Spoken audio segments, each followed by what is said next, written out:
So we're cruising through MJ Biz, and Broderick comes up and says, I like the show. Yeah, I do. I mean, I really do. I support it. See it on YouTube all the time. I love what you guys are doing for the cannabis community. You want to information and education is powerful. Absolutely. And, by going out and talking to people and allowing them to spread that word, and you know, their experience is awesome. So kudos to what you guys do. And you have a podcast. Yeah, same type of thing. What's your podcast? Similar, kind of. It's actually Between the Buds with the Z. Okay.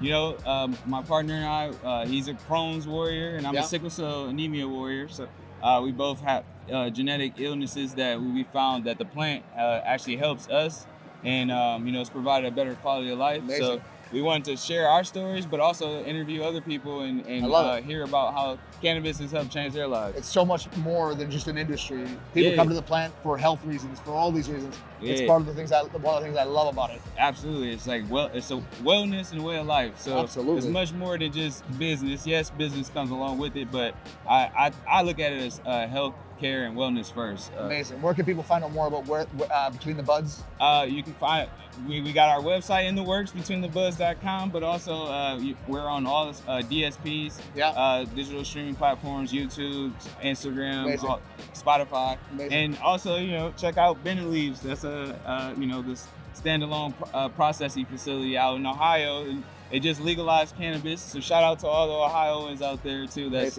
supporting this plant. And I thank you very much. Good to meet you, man. You too. Take care. Take care.